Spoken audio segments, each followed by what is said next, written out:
The next test we're going to do is the elbow extension test. What we're going to do is have the patient sitting down. We're going to passively extend their arm. Make sure they can get to full extension. Should be feeling the bony infill. If they can't get all the way to extension and the infill is not a bone to bone, they should get imaging to see if there's any other injuries to the elbow. The next test we're going to do is the MCL Stress Test. I'm going to have the patient sitting here. I'm going to place one arm on the humerus, the other on the forearm. I'm going to put them into full extension and provide a valgus force. And then I'm going to go to about 20 to 30 degrees of flexion. And we're going to repeat that again in between 60 and 90 degrees. And a positive sign for this test would be significant gaping on the medial side. We'd be comparing that to the other side. And if there's pain in the opposite side, so the lateral side of the elbow, that could be a possible sign for a fracture.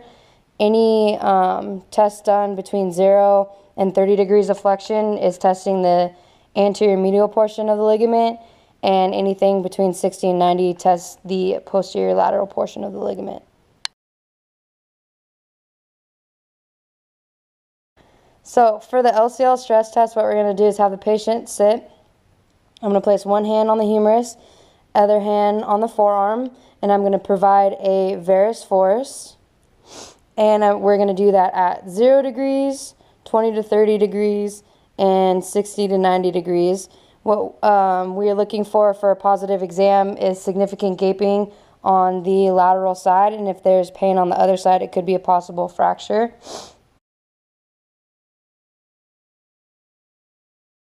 Okay, for the next exam, we're going to do the Teres sign. We're going to be testing for compression of the ulnar nerve at the elbow. We're going to have the patient sit here. We're going to flex them to 30 degrees of elbow flexion. And what we're going to do is tap here in the ulnar groove to try to irritate the ulnar nerve. And a positive test for that would be any reproduction of signs and symptoms within the ulnar nerve. The next test we're going to do is for tennis elbow. We are testing for lateral epicondylitis. What I'm going to do is have the patient sit here. Going to move them into about 90 degrees of elbow flexion. Going to have one hand on the posterior elbow and my thumb over the lateral epicondyle. I'm going to make sure the patient has their forearm pronated. I'm going to have them go ahead and actively move into wrist extension. Then I'm going to apply a resistive force. So they're going to resist me here. And then I'm going to have them relax and move them into overpressure. A positive test would be any pain or point tenderness over the lateral epicondyle. And then we can also redo this test and repeat all the same symptoms, but have our thumb just distal to the lateral epicondyle. So we're going to have them actively move into wrist extension, resistive force, relax, and put into overpressure.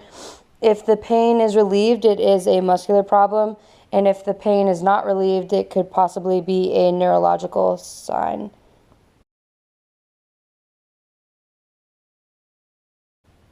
The next test we're going to do is Little League elbow. We're testing for medial epicondylitis. What we're going to have to do is have the patient be sitting and have about 90 degrees of elbow flexion. I'm going to place one hand on the back of the elbow with my thumb over the medial epicondyle. And I'm going to make sure the forearm is supinated. I'm going to have the patient make a fist and flex their wrists. And from there, I'm going to apply resistive force. All right, good. And go ahead and relax. I'm going to push them into overpressure. And a positive test would be pain or point tenderness over the medial epicondyle. The test we're going to do is the Pronator Teres syndrome test. What we're testing for is compression of the median nerve in the Pronator Teres. We're going to have the patient be sitting with their elbow flexed to 90 degrees. I'm going to have one hand on the posterior elbow, and I'm going to hold the other hand down here at the wrist. What I want the patient to do is pronate their hand while I resist them, and I'm also going to passively move them into elbow extension. And we're going to do that. And we're going to keep repeating this motion a few times.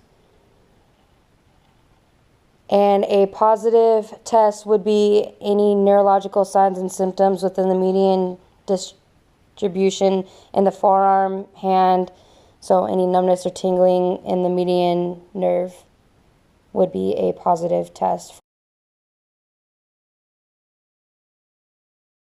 The next test we're going to do is the elbow flexion test. We're testing for ulnar nerve compression in the cubital tunnel. What we're going to have to do is have the patient be sitting here with their elbow supported. We're going to have the patient actively flex their elbow for about 5 minutes. They're just going to keep repeating this motion for 5 minutes or until there is a positive sign, and that is any neurological signs and symptoms in the ulnar distribution in the forearm and hands.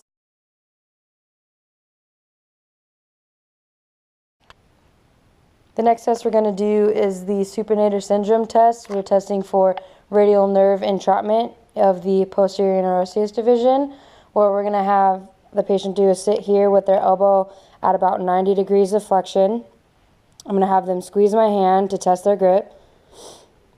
Okay, and after that we're going to have we're going to place our hand on the posterior elbow and our thumb over the supinator muscle and apply compression. And we're going to have the patient try to supinate their arm while we resist. And we're going to repeat this a few times. And then from there, we're going to go ahead and reassess the grip. And a positive test would be weakness in extensor muscles and unable to grip maximally caused by the lack of extension. The next test we're going to do is the Pronator syndrome test, or the pinch grip test. We're testing for the median nerve entrapment of the anterior interosseous division. Going to have the patient pinch their thumb and index finger, their fingertips together. And a positive test would be if the patient uses a pad-to-pad pinch and are unable to oppose the thumb tip to the first fingertip.